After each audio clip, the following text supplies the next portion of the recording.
العلم هو النور الهادي والمفتاح لكل الخير من يرد الله به خيرا.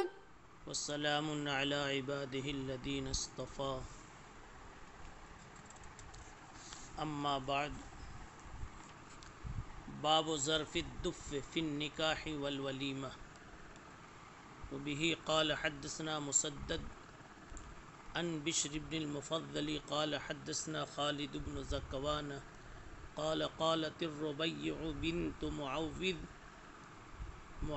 بن عفراء جاء النبي صلى الله عليه وسلم فدخل حين بني علي فجلس على فراشي كمجلسك مني فجعلت جويريات لنا يضربن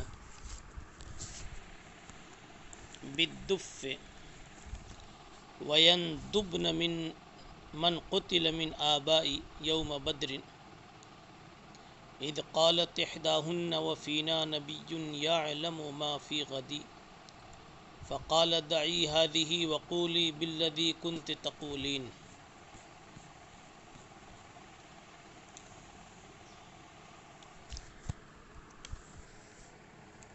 عنوان ہے ضرب الدف فی النکاح والولیمہ. عقد نکاح اور ولیمے کے وقت میں دف بجانا.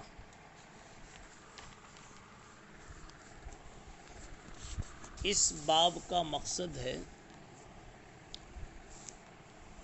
کہ نکاح اعلان کے ساتھ ہونا چاہیے. نکاح اور ولیمے کے موقع پر کچھ ایسی شکل بنائی جائے جس سے نکاح کا اعلان ہو جائے، ولیمے کا اعلان ہو جائے. جاہلیت میں جو خفیتاً ان کے اپنے طرز پر نکاح ہوتے تھے، اس کی تردید مقصود ہے. اب یہ اعلان مختلف طرق سے ہو سکتا ہے. انہی طریقوں میں سے ایک طریقہ یہ دف بجانا بھی ہے، ڈفلی بجانا بھی ہے. عملی چیزیں بھی کچھ ہو سکتی ہے، مثلا حدود میں رہتے ہوئے کچھ لائٹ کا انتظام کر لیا،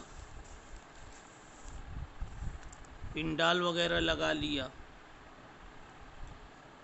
جس سے اعلان ہو جائے کہ یہاں شادی ہے، یہاں ولیمہ ہے. البتہ دف بجانے کا عمل ہو یا کوئی بھی عمل ہو، اس میں حدود شرعیہ کا پاس و لحاظ ضروری ہے. اس لیے دف بجانے میں آلات موسیقی وغیرہ کا استعمال بالکل نہیں ہونا چاہیے.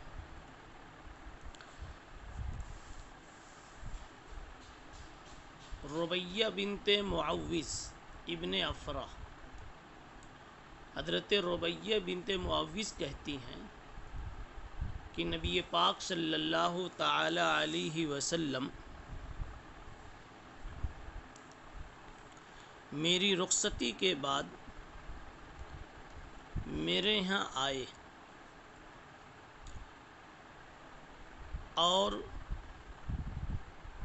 تمہاری طرح سے، جیسے تم اس وقت اپنے مخاطب سے وہ کہہ رہی ہیں کہ جس طرح سے تم اس وقت میرے پاس بالکل قریب میں بیٹھے ہو، ایسے ہی رسول اللہ صلی اللہ علیہ وسلم بالکل مجھ سے قریب ہو کر بیٹھ گئے.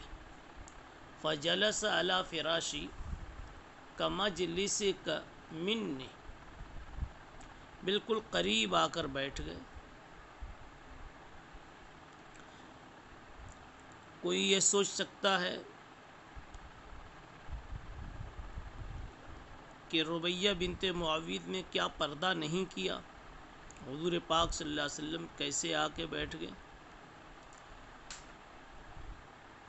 ایک بات تو یہ ہے کہ حافظ ابن حجر عسقلانی رحمۃ اللہ علیہ نے بتایا کہ حضور پاک صلی اللہ علیہ وسلم سے پردہ امت کی عورتوں پر واجب نہیں تھا۔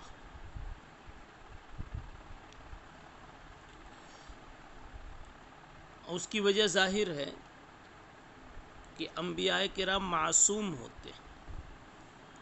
معصوم کا مطلب یہ ہر گناہ سے بچائے جاتے ہیں، وہ اپنے طور پر نہیں بچتے، اللہ کی طرف سے بچائے جانے کا بھرپور انتظام کیا جاتا ہے۔ یعنی بچنے میں صرف اپنا دخل ہوتا تو ممکن ہے کہ کوئی دوسری بات بھی سوچی جا سکتی تھی۔ بچنے میں بچانے کا دخل ہے، یعنی اللہ کی طرف سے کچھ ایسا انتظام ہوتا ہے کہ وہ گناہ کر ہی نہیں کر سکتے۔ اب جب معصیت نہیں ہو سکتی، بد نظری نہیں ہو سکتی، بد خیالی نہیں ہو سکتی، تو پردے کا مفہوم حاصل ہے۔ اس وجہ سے آپ صلی اللہ علیہ وسلم کے اوپر پردہ واجب نہیں تھا، اور آپ سے پردہ کرنا امت کی عورتوں پر واجب نہیں تھا۔ یہ حافظ ابن حجر رحمۃ اللہ علیہ کا فرمان ہے۔ دوسرا جواب یہ ممکن ہے وہاں قرب کو صرف بتانے کے لیے تعبیر اختیار کی گئی، باقی یہ ہے کہ بیچ میں کپڑے کا پردہ رہا ہو۔ بہرحال حضور پاک صلی اللہ علیہ وسلم ربیہ بنت معوذ کے پاس پہنچے۔ وہاں چھوٹی چھوٹی لڑکیاں اس وقت دف بجا رہی تھیں، اور وہ اس میں بدر کے شہداء کا تذکرہ کر رہی تھی۔ یندبن من قتل من آبائی یوم بدر۔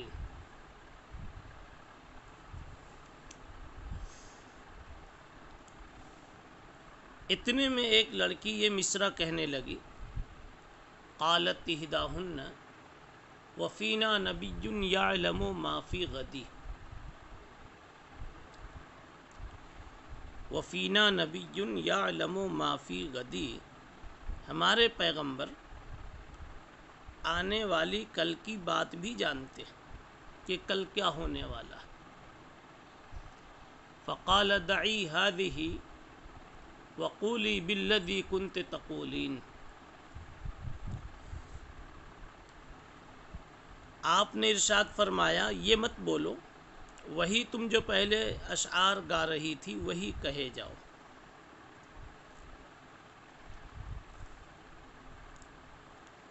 روایت کا مفہوم آپ کے سامنے آیا۔ اس روایت سے امام بخاری رحمۃ اللہ علیہ نے جو استدلال کیا ہے،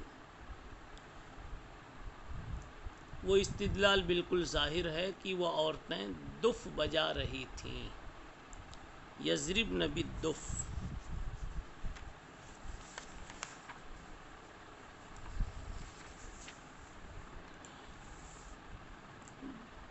دف بجانے کا کیا حکم ہے؟ امام احمد ابن حنبل رحمۃ اللہ علیہ فرماتے ہیں کہ اصل میں نکاح کا اظہار مستحب ہے۔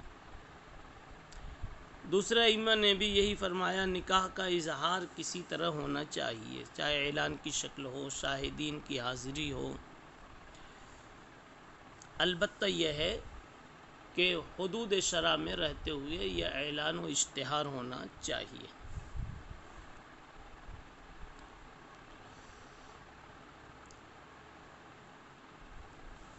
بعض حضرات کہتے ہیں کہ امام بخاری رحمۃ اللہ علیہ کا مقصد اس باب سے ایک مختلفی مسئلے کی طرف اشارہ کرنا ہے، وہ یہ کہ نکاح میں اشتہار اور اعلان کافی ہے،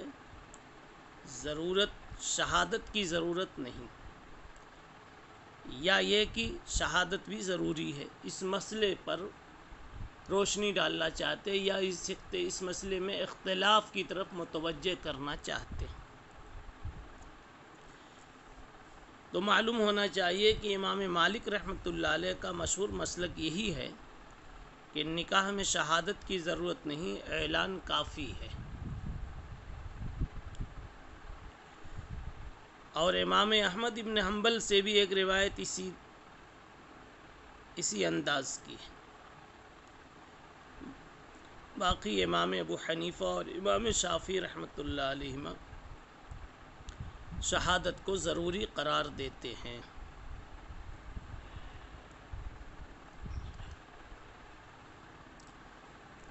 باب قول اللہ تعالی عز وجل وآتوا النساء صدقاتهن نحلہ وکثرت المہر وادنی ما یجوز من الصداق۔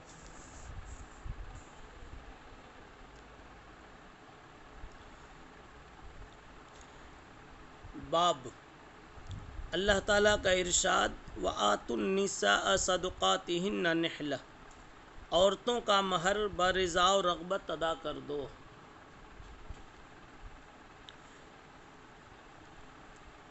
اور اللہ تعالیٰ کا قول او تفرضوا لہن فریضہ، تم نے عورت کو اگر بے شمار مال دے دیا ہو جب بھی اس سے واپس نہ لو۔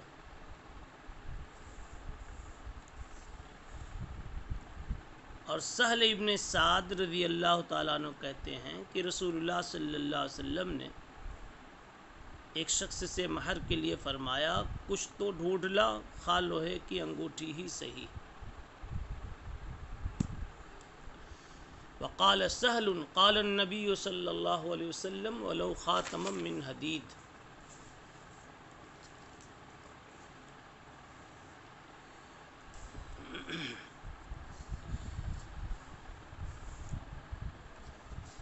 اس باب کے اندر چند باتیں مصنف علام رحمہ اللہ نے سمیٹ دی۔ پہلی بات کہ مہر خوش دلی سے ادا کرنی چاہیے۔ آتوا النساء صدقاتهن نحلہ، نحلہ کا لفظ بتا رہا ہے کہ آدمی کو مہر خوش دلی سے دینا چاہیے۔ صدقات کا لفظ بھی جو اس کے لیے استعمال کیا گیا وہ اسی پر دال ہے۔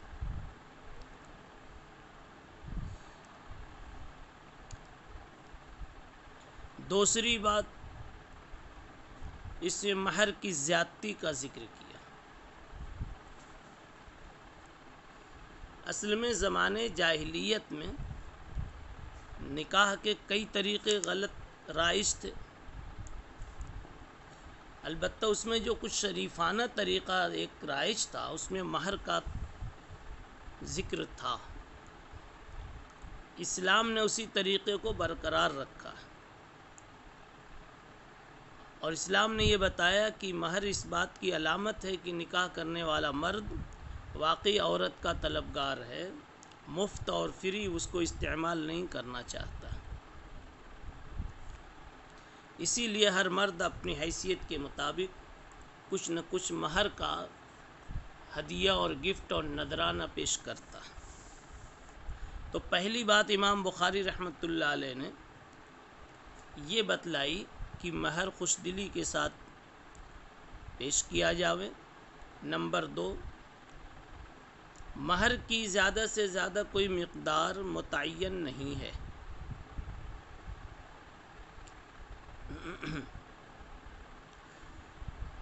سورہ نساء میں کی آیت میں ہے کہ اگر تم ایک بیوی کی جگہ دوسری بیوی کرنا چاہو اور تم ان میں سے ایک کو ڈھیر سارا مال دے چکے ہو، وَآتَيْتُمْ إِحْدَاهُنَّ قِنْطَارًا فَلَا تَأْخُذُوا مِنْهُ شَيْئًا، تم اگر ڈھیر سارا مال دے چکے ہو تو بھی اس میں سے کچھ واپس مت لو۔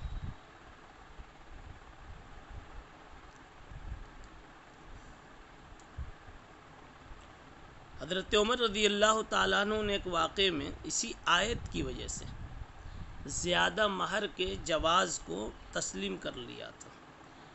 پھر بھی یہاں بہتر شکل یہ ہے کہ مہر بہت زیادہ نہ ہو۔ مالدار اگر برداشت بھی کر لیں گے تو غریبوں کے لیے یہ چیز وبال بن جائے گی، اس لیے اعتدال کے ساتھ مہر متعین کرنا چاہیے۔ اور جب آدمی مہر دینے پہ قادر نہیں ہوگا تو یقیناً زنا کا دروازہ کھلے گا۔ اس لیے بہتر یہ ہے کہ اگرچہ جائز ہے زیادہ مہر دینا، لیکن بہتر یہ ہے کہ معتدل انداز میں، جس سے معاشرے پر کوئی غلط بوجھ نہ پڑے، اتنا مہر دینا چاہیے۔ تیسری بات اس عنوان میں پیش کی گئی، کم سے کم کیا چیز مہر بن سکتی ہے۔ اس میں دو باتوں میں اختلاف ہے، غیر مال مہر بن سکتا ہے یا نہیں۔ امام شافعی رحمۃ اللہ علیہ کے نزدیک ہر چیز خواہ مال ہو یا غیر مال، جیسے تعلیم قرآن اور خدمت وغیرہ، یہ ساری چیزیں مہر بن سکتی۔ دوسرے ائمہ کے نزدیک غیر مال مہر نہیں بن سکتا، صرف ایسا مال مہر بن سکتا ہے جو بیع میں ثمن بن سکتا ہے۔ اور ان حضرات کی دلیل سورہ نساء کی آیت ہے، وَحِلَّ لَكُم مَّا وَرَاءَ ذَلِكُمْ أَن تَبْتَغُوا بِأَمْوَالِكُمْ۔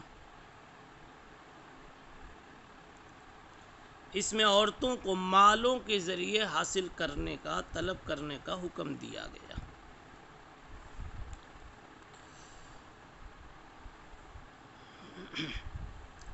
دوسرا مسئلہ، مہر کم سے کم کتنی ہو سکتی ہے؟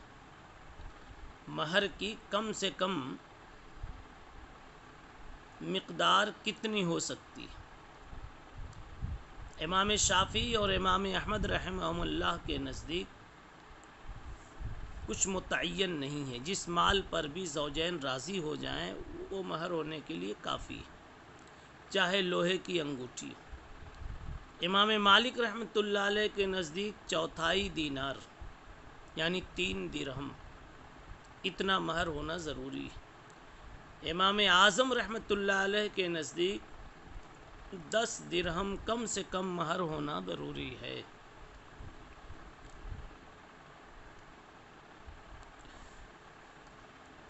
چوتھی بات جو اس عنوان میں پیش کی گئی وہ یہ ہے کہ نکاح میں مہر لازمی ہے، مگر نکاح کے وقت اس کا ذکر آنا ضروری نہیں، اس کی تعیین یا اس کا تذکرہ یہ ضروری نہیں ہے۔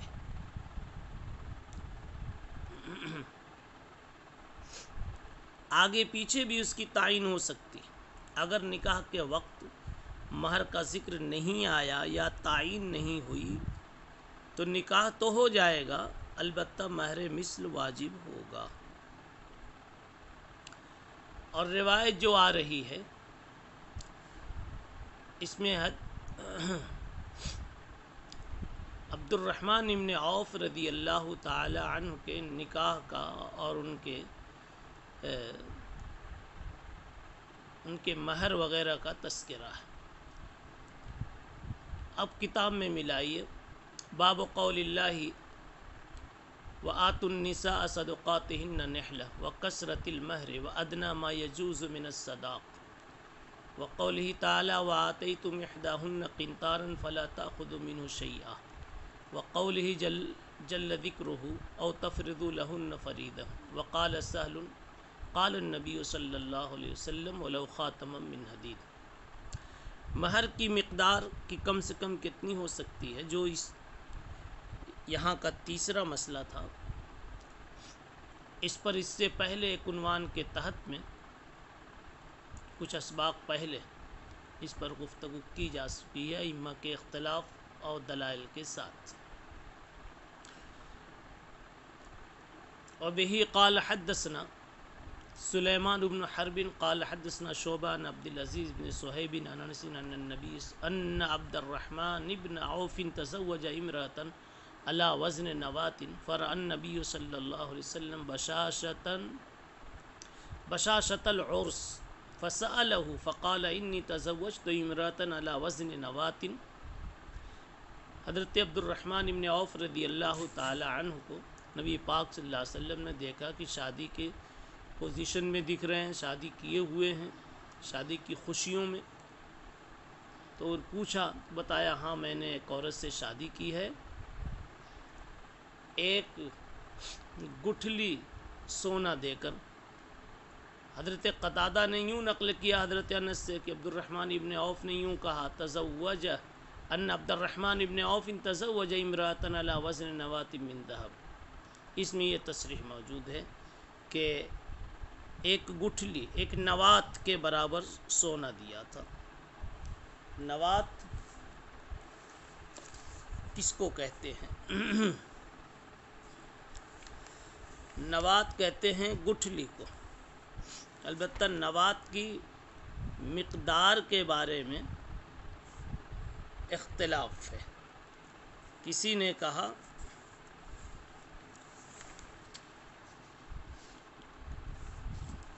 کہ نوات امام شافعی رحمۃ اللہ علیہ کے نزدیک 5 درہم کا ہوتا ہے، اور امام بخاری رحمۃ اللہ علیہ نے الادب المفرد میں یہی بات ارشاد فرمائی۔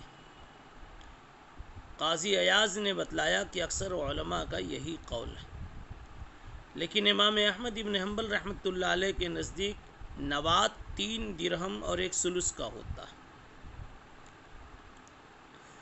بعض حضرات کہتے ہیں 3 درہم اور ربع کا ہوتا ہے، بعض کہتے ہیں 3 درہم اور نصف کا ہوتا ہے۔ مالکیہ کے نزدیک ربع دینار کو کہا جاتا ہے۔ بہرحال یہ جو کچھ بھی نوات کی آپ تعین کر لیویں، ہر صورت میں حنفی مسلک کے اعتبار سے یہ مہر پورا نہیں بنتا، اس لیے کہ حنفی مسلک میں کم سے کم 10 درہم مہر ہونا چاہیے۔